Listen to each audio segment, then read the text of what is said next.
Welcome back to day 2 of the World Championships 2015 in Kyoto, Japan. My name is Matt Bell, and I'm joined here by Jerome. Jerome. We're up to the semifinals now, and the matchups are, on the Dragon Duel side, Zoltan Kolonix versus Andre Petrino. The winner was Zoltan, and now he takes on Mihail in one semifinal. Haruko Yamasaki won his quarterfinal match against Chejun Suk, and he now takes on DeAndre, who we saw in our last featured match. Over here, on the expert, or the all-ages side, Galileo Deobaldia defeated Issei Nakayama in the quarterfinals, and Chase Robert Cunningham defeated Akira Kitaya in his quarterfinal. On the other side of the bracket, as we reported last time around, Miguel Soto lost to Shunsuke Hiyama, and Hiyama now takes on Akira Hasegawa in the other semifinal match. The one we've got for you this time around is Galileo Deobaldia of Panama versus Chase Robert Cunningham of the United States. First time we're seeing both of those players on the stream this weekend. And it's a pretty interesting matchup. Both players are running an established deck that you see a lot of, but both of them are running it with very uncommon twists that you don't really see. I call Galileo's deck the post-side Necros deck, as one of the key features of it is that he's main decking Fire Hand and Ice Hand, which are cards you normally only see after you get access to your side deck in Game 2.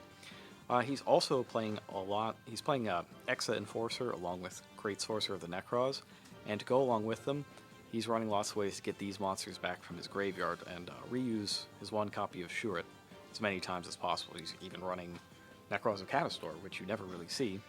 Yeah, that's definitely a new one for me. And on top of that, he's even running Gold Sarcophagus. Now, Galileo was pretty well prepared for this event, and you could tell that he kind of expected this spread of so many Tellarknight decks, and he's also got 3 main decked Royal Decrees, which will cause a lot of problems for Chase if they resolve early, and Chase can't do anything about it. Now, on Chase's side, he's running Tellarknights, but the twist he's put into it is the Artifact engine.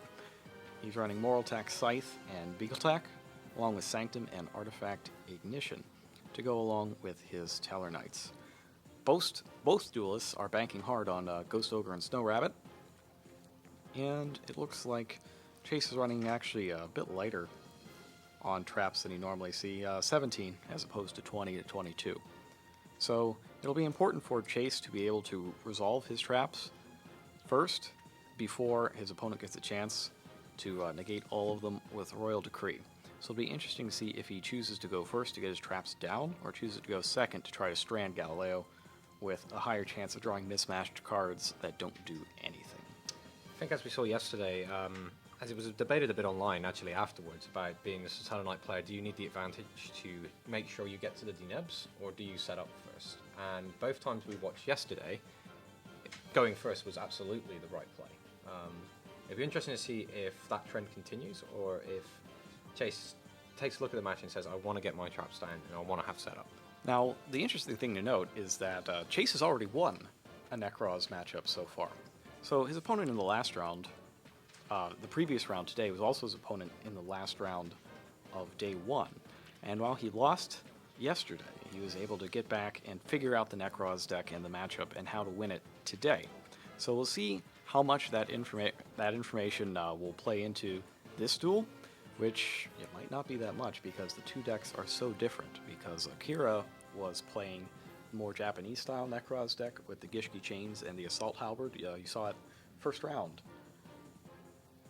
in yesterday's stream. Yeah. But Galileo's is probably like nothing he's ever seen before. Yeah, taking a look at Galileo's deck was quite a twist on your perspective on what he was doing. Very interesting, though. I'm interested to see it in action, and I'm glad that he's lasted so far in the tournament with it. In fact, he hasn't just lasted. If I recall correctly from yesterday's standings, Galileo was in first place. Yeah, he finished first in the Swiss after the thing had ended. So, one of two things is going to happen to Galileo here today. He's either going to be the first 2-time world champion and do so completely undefeated for the weekend, or he's going to drop one of these last 2 matches and we'll have a new champion. Yeah, he's earned one of the prize cards already, so he's going to be very happy to go home with that, and we'll see him in the award ceremony regardless of the outcome of this match. So this is like one of those matches where you really want to win it for the title, but you can't. I don't necessarily would feel terrible if I lost here. I'd still be like, oh, that's kind of heavy, but you know what? I've still already won a whole bunch of stuff. I don't know. I think I'd feel pretty horrible if I got this far and then didn't win the whole thing. No, I could accept this. You know, I wouldn't feel great about it, but I would accept it a lot easier than losing that last round, which is the sort of the last point where you. I mean, if you put it that way, it's not as bad as losing the finals, but it's bad. I don't think I'd accept either, but this is less bad. Yeah. Well, there's always next year. Worst case, right? All right, and it looks like we've had our coin toss. Couldn't quite see the result there. It was a Japanese coin, I believe. It's a 1 cent piece. What do you do with those? None of the vending machines will take them. The interesting thing about those is apparently they're made of aluminium or aluminum, as I keep getting told by, depending on who I'm talking to. They make them that way because apparently you lose money making them. It's a lot like pennies in the Otherwise. United States. Yeah, so it's actually worth less than what it's made out of. But you're right. Galileo's up first with the Senju. He's got Valkyrie's decisive armor. Goes to fetch Brianak, and he's also got Mystical Space Typhoon. He's got his double search there. So And he's got Royal Decree. that's the out is already on the. Yep, Chase has it. Chase. He's got the ignition, but he's got no monsters. Yeah, that could be. In total, he plays 3 Altair, 3 Unal Kalai, 1 Vega, and 3 Deneb, so only 10 Teller Knights. 2 cards face down from Galileo. And if Chase isn't familiar with Galileo's deck at all, he hasn't heard any rumblings or rumors about it, he may not know what he's in for here.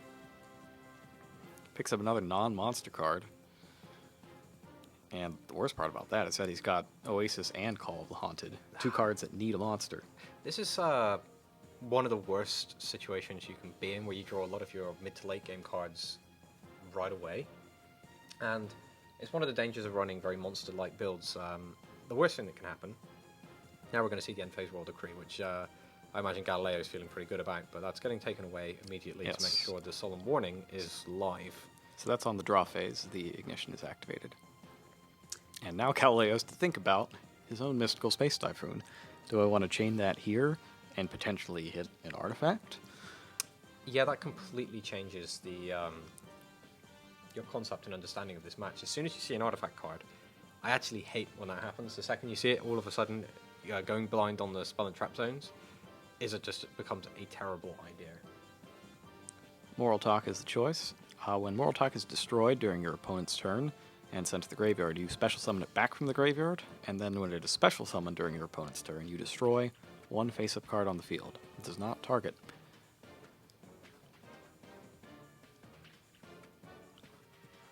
So now Galileo knows 1 card that he doesn't want to hit with Mystical Space Typhoon.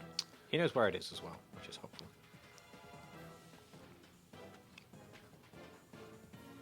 And now he has to think, well, what about Sanctum? Is it possible that Sanctum is there to bring out Begaltak?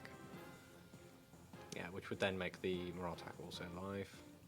Manju is summoned. Chase thinks about his Solemn. Goes ahead and uses it. That's going to keep the rank 4 play out and deny a search from Galileo. With Valkyrie's Brianak and Decisive Armor, the only way to get a ritual spell right now is to use that Brianak on a Clausulus. And even if he does, I don't think he can actually make any sort of meaningful ritual summon this turn, which might be where he just decides to pass. 1400 to Galileo after the attack. Puts him down to 46. And actually, things aren't so bad for Chase anymore now that Royal Decree is gone and Moral Attack is available. Yeah, he just has to find a way to get that card into play. He needs a monster. Yeah. Doesn't matter how he gets it, he just needs it. As I was saying earlier, one of the problems with running really monster-like builds is not drawing those monsters, and the flip side is drawing too many normal summon monsters that you can't do anything with is a frequent way to lose the game. So you sometimes get these little paradoxes in your deck building. Comes up with another trap, and against all odds, it's another Call of the Haunted. That's 3 out of 5.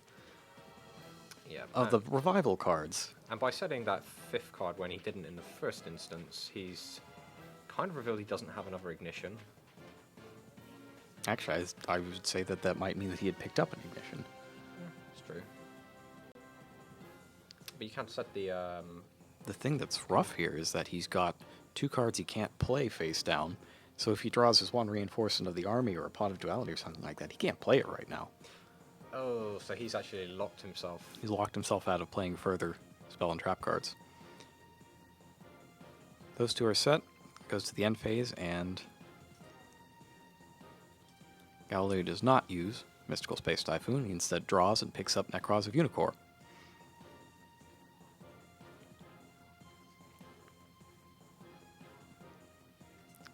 Galileo thinks very hard about this next play. It's interesting to see the differing styles. For example, if Edo Marcus saw this, he wouldn't be thinking at all. He'd be throwing Mystic Tomatoes on the field and just going to town. He's like, crash straight into that Senju, get myself a Dark Mist. I mean, we saw this exact scenario yesterday with Shunsuke Hiyama, and he just went for it. No fear. Brionac into The Clausulus. Yep. Probably going for Kaleidoscope? Yeah. Clausulus for his Kaleidoscope. Do you Kaleidoscope the Herald of the Arclight, or do you pick your level 12 monster of choice and drop the Unicorn Valkyris? I guess into that much back row, you kind of don't want to. Yeah, I think you have to go Unicorn and see if you can maybe get a little damage in and then do the Exton. Yeah, so you're going to go for more for a grinding approach here, as opposed to... Yeah, he's going to go for the grinding approach as opposed to just saying, yeah, maybe I can run into this. So There's the bottomless would have been actually brutal there had he gone. yeah, that had would he have gone been ham. that would have been game turning if a monster showed up. So he still gets a card off of the Herald. It could be a ritual monster or spell. But cycle won't really help here because he can't cycle back the Unicorn, which is now banished. He sort of uses Bronic and Clausulus for the turn.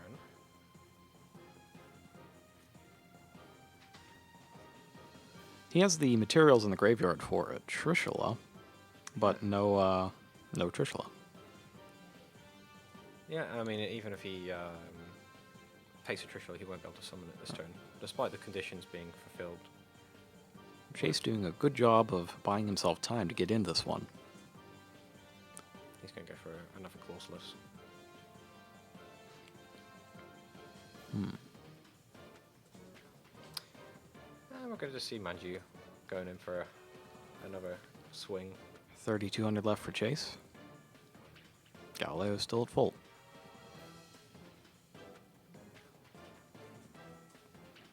At this rate, this Senju might be enough. If Chase never draws another monster. He's managed to declare a spell and trap zone by 1 slot as well, so now he can Yes. Unikaha. That Perfect. turns everything around. That is exactly the card you want to see. Because now his Oasis is live, his Telenova Alpha is live, his... He's got Call double of call. Haunted, and even that 1 Mystical Space Typhoon doesn't out this particularly well. Correct.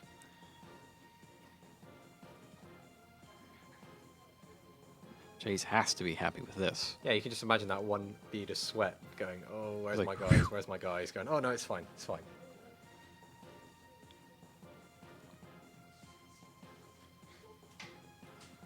Oh, now it's Chase's turn to go on the attack. Checks the graveyard. Looks to see what exactly could possibly be banished for a Valkyris if needed. I don't think he would. I think he just let the Senju go. Yeah, I don't see Valkyr's play being right at this stage. I mean, especially when you can slow walk that for quite a while. But he also hasn't seen any of the interesting bits of Galileo's deck yet. This is true. That may be huge for games 2 and 3. All he's seen so far is pretty typical. Call of the Haunted during the battle phase. Yeah. Mystical Space Typhoon is activated.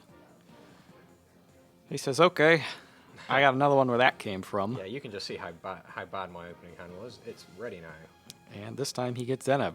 Deneb's going to get a search. It's probably Altair. And if it's not Altair, it's Vega, but Oh, did It's he have the Altair. Telenova Alpha, or was that a Oasis of Dragon Souls he's got face down? Uh, Or is the Oasis in his hand at the moment? Oasis is in his hand, So that, according I to think our that is Telenova Alpha face down. according to our information.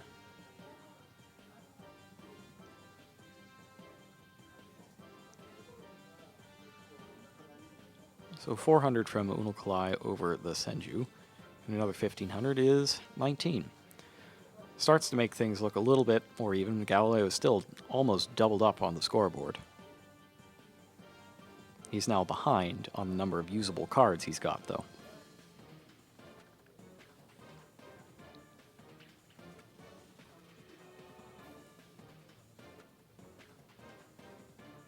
Main phase 2. You got Nixie Summon. And what could Chase have here? It could be that he's going to start piling up cards on a Ptolemaeus. It's going to Fujinte Tsukiyomi. Oh, that's very smart. If you go ahead and set that Oasis and then activate Tsukiyomi's effect, you will have all sorts of good plays available to you on your opponent's turn. Detaches. He'll discard his Altair to draw 2 cards. I guess he's going to be flipping up his Oasis in Galileo's draw step, so he can make sure that his Telenova Alpha's live from the beginning of the turn. Right. And the only thing that would really be kind of bad here is if he picked up double monsters. You drew another Vega. It looked like he picked up Vega Unokalai, which is exactly what you don't want in this scenario. Oh No, it's Ghost Ogre. Okay. Okay, that could be interesting.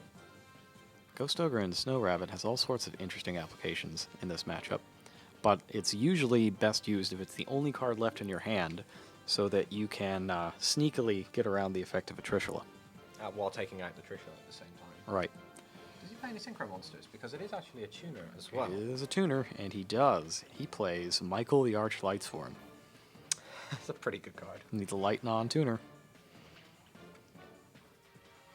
As expected, on the draw phase, we got that Oasis for Altair into Deneb, and Deneb searching another Altair. So now things are looking really good for Chase. He's still got that Alpha face down, and a large sweeping effect like Exciton Knight would wind up destroying the artifact Morale took. Which would then get resummoned and take out the... Take out. The Exciton. Yeah. Did see an Ice Hand being drawn, but all of... Everything is in defense. Yeah. Because Oasis summons in defense, and Altair also summons in defense position. And obviously, you put Tsukiyomi with its much larger defense points in defense position.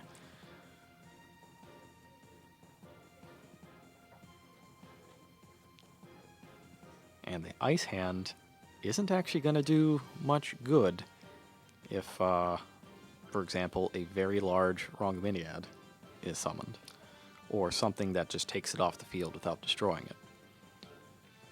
Yeah, it's one of the dangers of not being able to deal with Telenite monsters as soon as they're summoned. If your opponent gets just like one extra normal summon to go with an on-field monster, you can all of a sudden be looking at that incredibly powerful number 86, Rongominiad.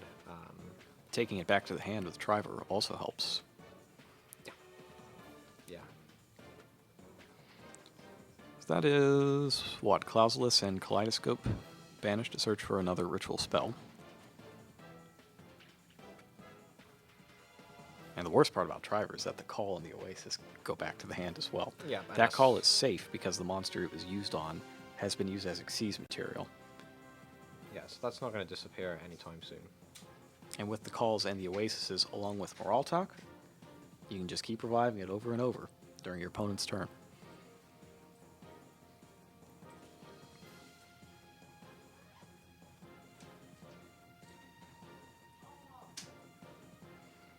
Kaleidoscope is activated. I guess that's a Star Eater to the graveyard for Clausulus and Valkyrus. I believe that's his only viable play, unless he's playing... Yeah, I don't see a Oh no, he's... I don't see Mistbird Clausulus. So he goes Star Eater for 11. Let's try to decide the position of the Clausulus.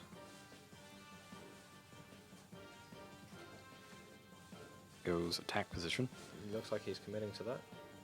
The defense of Deneb is 1,000 if I recall correctly, but Altair is a little too big. An Ice Hand.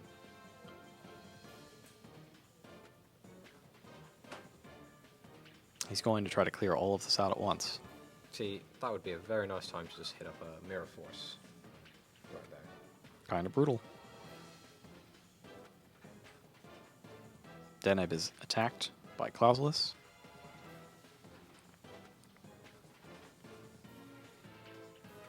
And I think what Abadia thinks is going to happen is he's going to be able to negate the effect of a Triver or something that comes out of the extra deck with the Clausulus so that he can't get run down.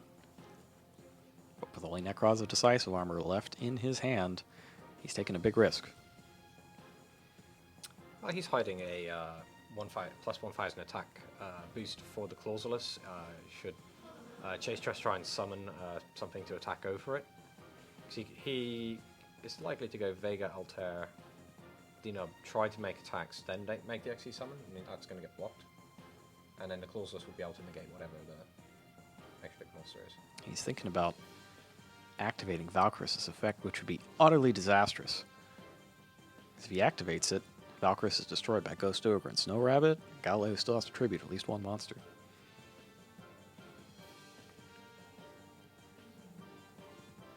So now the Vega is looking pretty good. Picks up Artifact Scythe. Not really what you want to see.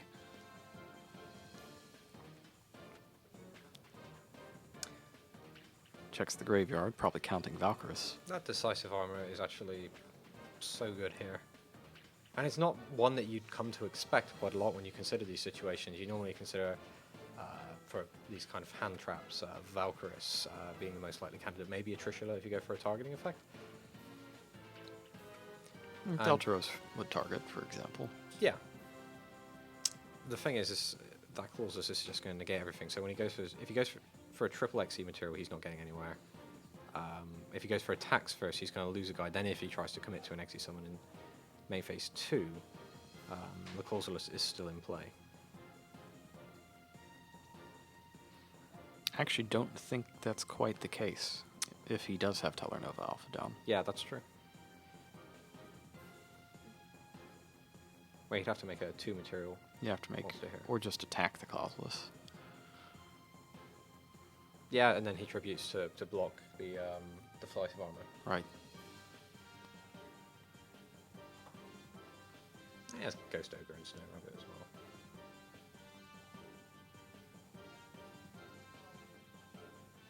It's a very interesting scenario. You don't really see stuff like this play out very often, so it'll be up to Chase to use his ingenuity to come up with an answer to this uncommon situation. Attacks into Clausulus. Necros of Decisive Armor. Is that attack boost until the end of turn? Let's pull it up. Goes through, though, and Altair is defeated.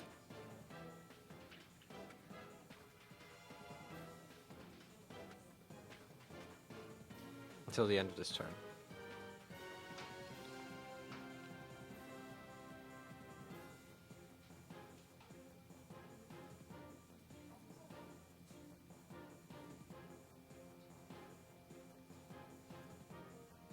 It's a tough situation for Chase.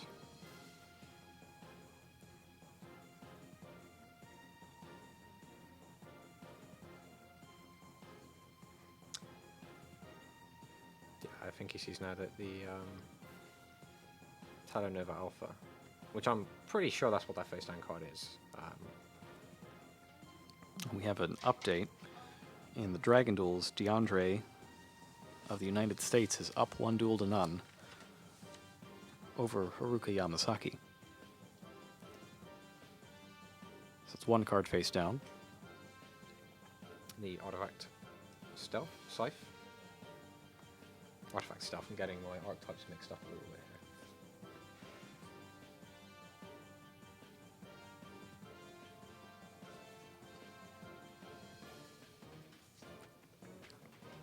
here. And then he decides against the XE summon. Galileo's back up.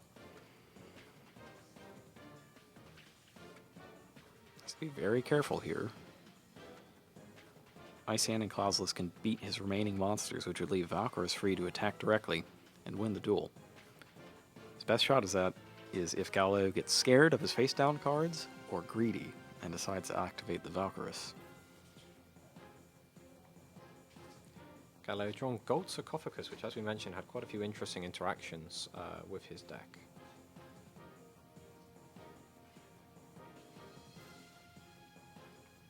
So basically, all Galileo's looking at here is if he swings correctly, he wins. Correct, if he just attacks with everything. Yep. You see how slowly he's moved that monster, so it doesn't exactly scream confidence like we saw from Ido yesterday.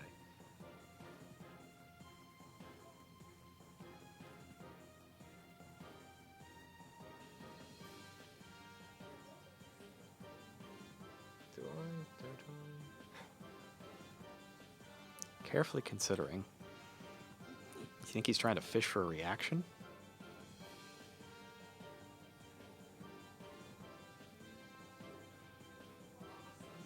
The attack goes through. Then 1200 there.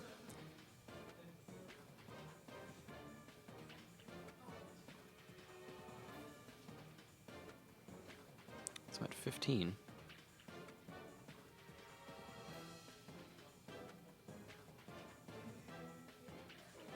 And that'll do it for that one. Yeah. Or 28 over 12 would be 1600, sorry. Yeah. Be 1,000 left. Chase getting into that game way too late, and potentially a big misplay not using his Talonova Alpha to negate the Decisive Armor. Assuming that's what that card was. I'm pretty sure that it was. I'd have to rewatch the match later, whether or not I'll be able to confirm that. So what side deck options are we looking at here for Chase for this matchup? Is he prepared for the Necros matchup? Oh, well, he's got Imperial Iron Wall, which is actually particularly useful against Galileo's version of the deck because he relies so much on banishing his card effects. Exa, great source for using Gold Sarcophagus in that way. He's also got some general monster effect negation, like your breakthrough skill, that sort of thing. Mystical Space Typhoons are in his side deck. He might consider using them because he knows his opponent has main decked Royal Decree, and he'll have to play the guessing game of whether or not the decrees will come out. I don't feel like I could take out the decrees when I'm going against something that is specially made to get beat down by decree. That's the reason you're playing decree. I feel like it would be madness to take the decree out. It's especially good here because of Sanctum. Yes, absolutely. It's also a great way to just negate the card without actually destroying it, because that card's always so difficult to deal with. It was one of the reasons that Wiretap shot to so high up on popularity, because it was another way of stopping the Sanctum without actually triggering its other effect, which is when it's destroyed, taking out another card with you. Right. The Dark Hole. I think Chase might throw the Dark Hole in, just to clear out fields like the one we saw there. Yeah. I mean, that was a pretty vulnerable looking field when you think about it. It's just 3 monsters with no follow-up apart from the Decisive Armor. Yeah, it was a very vulnerable field, but Chase basically just didn't get going fast enough to take advantage of the fact that Galileo didn't really have that great of a hand. This is one of the reasons I actually never feel totally comfortable playing the Necros deck. I know how consistent it is and how powerful it is, but I always feel in these situations where I feel like so vulnerable not playing any sort of trap cards or anything. He's not entirely without traps, Galileo. He's running Torrential. Alongside Royal Decree? Yep. I guess he's just playing... playing the odds. Yeah, he's like, well, this card's very powerful. All of these cards, if I get them on the field and resolve them, will put me far enough ahead to win the game. So if I get one of them, I don't care if I get the next one, because the first one should be enough. Yeah, if that first one's still face up, I'm already in the best position I can be. On Galileo's side, let's see what he might put in. Oh, he's got Forbidden Chalice. That's my monster negation pick of choice for this set, because if you don't need it to negate monster effects, it's still an attack bump, and if you do, it does that. He's also got the Denko Sekkas. Last match we watched, they were in the main deck. This time, coming out of the side. Very, very good against a heavy back row style deck. Also very good against Burning Abyss that we're not seeing this weekend due to them not being legal for the event. But Denko Seka still make an appearance for the expected Tellarknights and heavy traps out of Quill. And we've also got we got another update. Shunsuke Hiyama has won the first duel against Akira Hasegawa. So Shunsuke is up 1-0, looking for a repeat trip to the finals. And it looks like we're just about to get started again.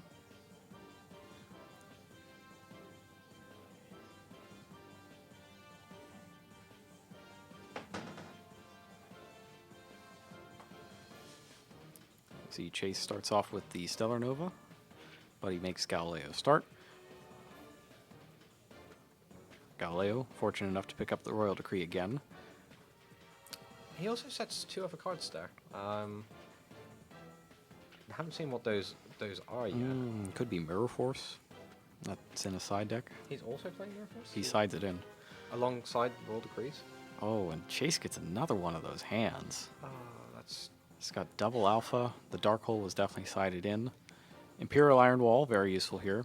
And double Tellar Nova Alpha. So he sets 5, but double Decree is just going to blow him out of the game. And he's got no way of actually clearing any of his spells or traps. Yeah, he can't get... Oh, nope, Artifact Ignition. Oh, he's got the Artifact Ignition. Can you activate that with a full spell and trap zone? I don't think you can unless you target your own card. Oh, so he could target his own Morale Tack. Right. And get the Morale Tack to answer the Royal Decree. Yes.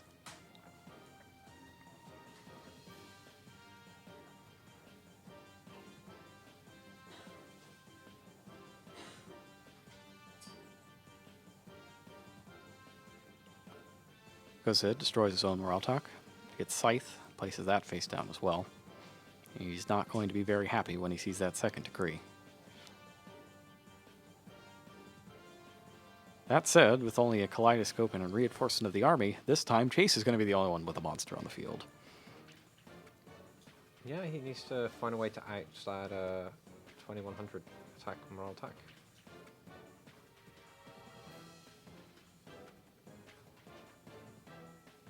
Chains Decree to Decree to make sure that no traps can be used, and then passes his turn. Galileo asks once again which one was the one that was just set. And Chase picks up his third Stellar Nova Alpha. He has got a Tellarknight to play alongside it. Oh, but, no, that was his second Stellar Nova Alpha. He just happens to have the second Alpha that he did not set. Yeah, he's not going to be able to use it right now, but normally you hold back the Altairs until you can get some value out of it, but right here he's seen that Galileo has a very slow start, and he's just pushing, goes, okay, I'm going to push some damage, I'm just going to push damage through. I'm pretty sure that Galileo was going to have to find some sort of response to some of these monsters. Next turn, he's basically Chase is forcing Galileo to act. He can reinforcement the army. I mean, what can he really search for off of this? He can get Clauseless, which doesn't really go anywhere. He go for the shirt. He needs a monster, basically. Yeah, I mean, the reinforcements of the army for shirt, if he gets any Necros monster, is life.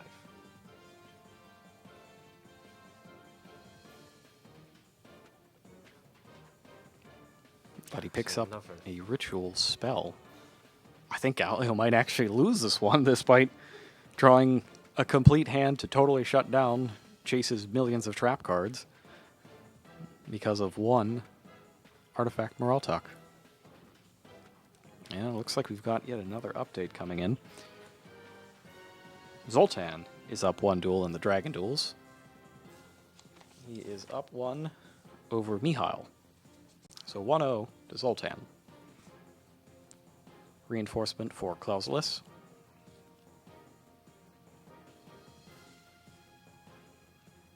And we're going to see a Kaleidoscope. Scope 4, is that Flame? Oh, I did not notice. He does, in fact, have Flame Ghost, of all things, in his extra deck. We were looking for Mistbird Clauselus, because that's usually the monster used for it, but in fact, it is Flame Ghost. That's a pretty big wall to put in front of a Morale Tack and an Altair. Yeah, it's too big. 2300?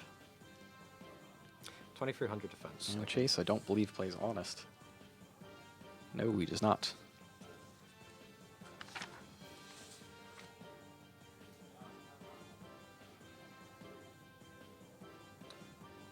Then any monster is going to be a good pickup for Chase, provided it's not of one of those artifact monsters. He drew a trap card, I believe.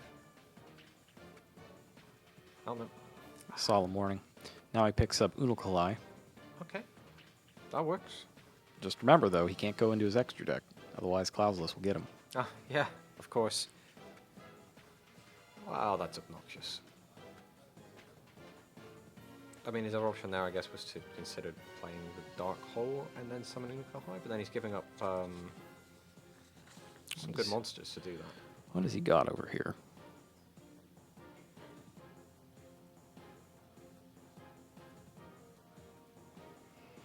He could, if he gets one more Tellarknight, summon a big enough Rongominiad that would be unaffected by card effects to get past it. You need 3 materials to do it.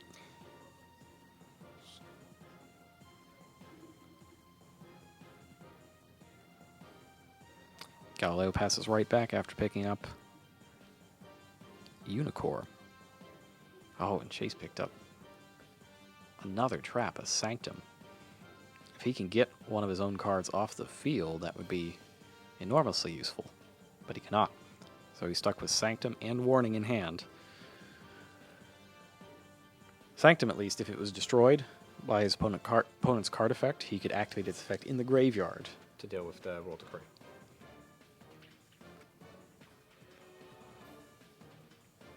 Galileo picks up Necros of Trishula this time.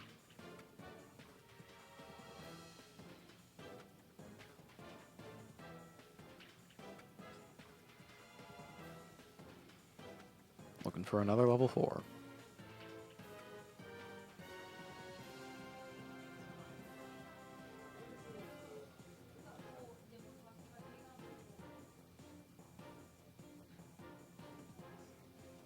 Comes up with another trap.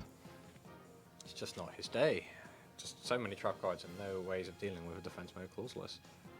He'd be just fine if Galileo hadn't come up with Double Decree, which is just really bad luck that this happened. It's not even something that he could have fixed by going first, because he didn't have any Tellarknights again. Yeah, his deck's just not been coming through for him in this match. Necros of Brionac comes up this time. It's the back-to-back limited Necros monsters.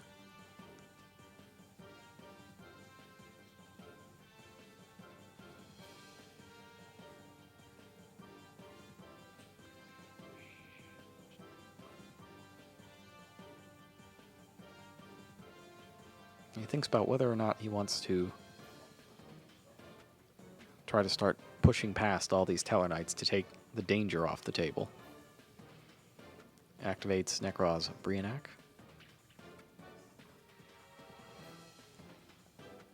I think you have to at least try to get rid of the Unokalai or the Altair, one of the two. Yeah, I don't think it particularly matters. The Altair is almost certainly going to be... If he draws another Altair or reinforcements the army or some way of getting to another Altair... oh, he's got a full spell and trap zone again. The number 1 pick is going to be the Denelba anyway.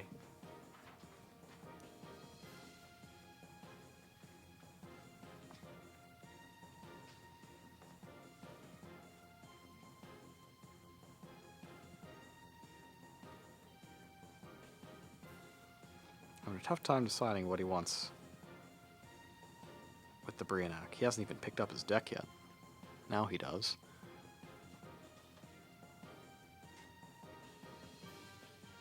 And it appears that he may have been warned for taking so long to even pick up the deck, let alone actually make a search. Yeah, I can understand it being a very difficult match and looking at your hand a few times, but you still have a time limit and you have to respect that. That's just the way Yu-Gi-Oh's played. Takes Shuret. Okay. Activates Necros Mirror. And he's got that Trishula in his hand.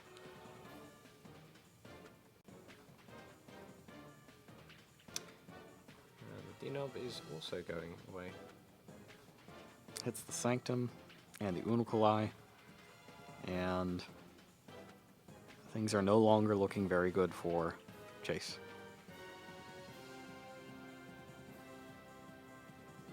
Chase just scrambling to get a monster card. Causeless discarded for Kaleidoscope.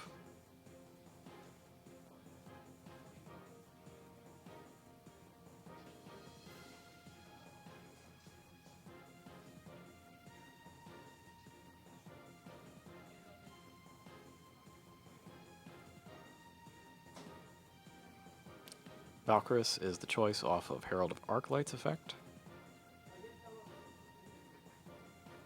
Now Galileo has both Effect Veiler and Necros of Valkyris in hand. Very good position to be in. That stops just about everything but Dark Hole, which can't be played because there are 5 spell and traps on the field. Did Chase set the Dark Hole? No, I mean, if he has it, he can't actually play it. Right, no, I mean, but if he already has it set on the field, you just flip it up. Did he draw it? I think he had it from turn 1. Oh, yeah, there we go. Yep, there it is. And we have another update. DeAndre has won his match and advances to the finals of the Dragon Duels. DeAndre Mason of the United States in the finals over there. Dark Hole was flipped here.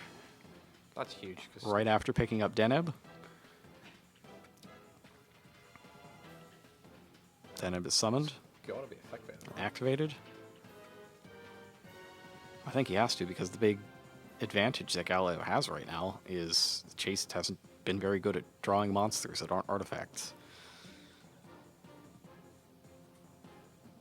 I mean, you could conceivably hold it back for the Altair, but it kind of just feels like there's no reason to do that. Okay, yeah, the Effect Veiler being played.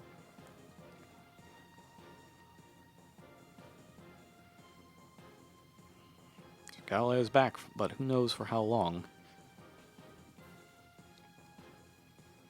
Valkyris is very likely to come down next turn, thanks to Necros Mirror.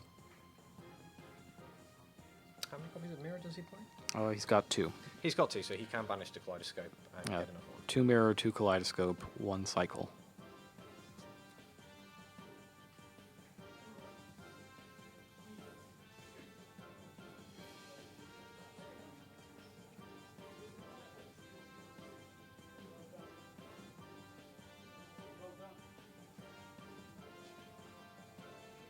Spreads his graveyard all out. I mean, it's kind of like an extra hand, but it's not literally an extra hand. If you're tuning in, no, that's not a lot of cards on the field right now. Goes then banishes a Clouseless and a Kaleidoscope. You can see hiding behind that other mirror there is a Shuret. He also banishes a Mirror and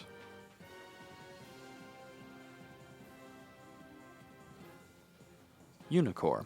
Who's going to do all the searches at the same time? There's only 2 spells left in the deck, and that is a second Mirror and the 1 Cycle. So really, Chase just has to deal with 2 more guys, and he's almost in the clear when his opponent runs out of options, right? Right, but he's only got the 1 spell card to get rid of monsters. Which is the Dark Hole that we've just seen played. Right, all the rest of his cards to help get rid of monsters are traps. And more than that, they are preemptive traps, like Solemn Warning or Stellar Nova Alpha.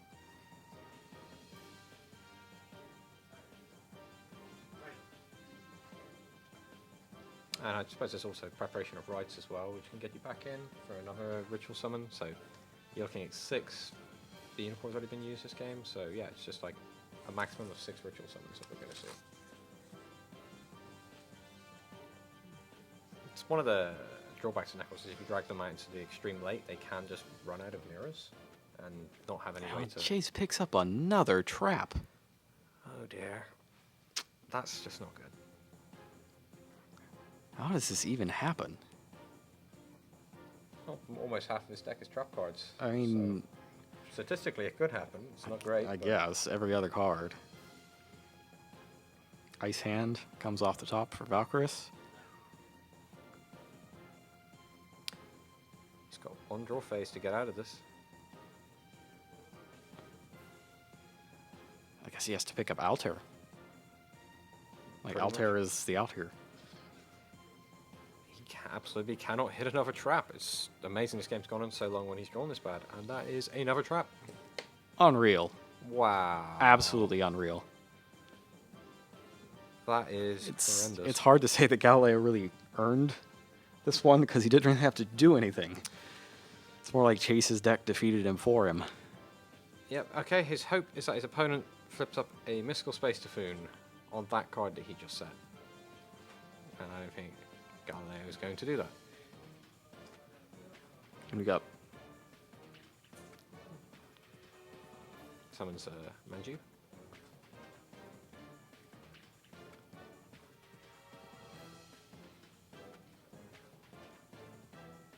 I don't really know that he needs to search for anything. No, he just needs to point that Valkyros in the Attack direction with of Chase. Valkyros. Yeah. I guess Chase has at least got him a little bit thinking about the possibility of another ignition on the set Scythe. Yeah, it's just not like he'd go Mirror Force Ignition, which would have been another edges. Oh, he just marks a life down. He hasn't extended the handshake. Ice Hand attacks. That's Mandu it. attacks. There it and is. that's it. Galileo on the yeah. way to fight for his second World Gets a Championship. 2-0 win over practically no opposition due to drawing multiple copies of Royal Decree. That's And just- Chase's deck just refused to cooperate. Trap after trap after trap after trap. That can just happen. It's a sad way to go out. It is on the stage, but hey, that could just happen, especially with that's why you play Royal Decree in a format like this against heavy trap decks, and Chase just hit that side of his deck and it didn't work out for him. So Galileo is advancing to his second World Championship finals ever, where he will face the winner of the match between Shunsuke Hiyama and Akira Hasegawa. And we will have that for you after the third and fourth place matches later today. But for now, that's just about going to do it for us. There's not a whole lot to really say because one player didn't get to play at all. Yeah, that's for the that's vast the majority problem. of the match. I mean, we can go into all the theory behind everything, but we just saw how that can play out sometimes, and it's unfortunate. But hey, you came this far and you've made it to the top four, so you are walking away with one of the prize cards. and Chase stuff. will get that Sakio, the Swordmaster of the Far East. Yes, I I believe think so. is its full name. Yep, the Swordmaster of the Far East. yes. All right, guys. So we'll be back with you shortly. So don't go too far, and we'll see you soon.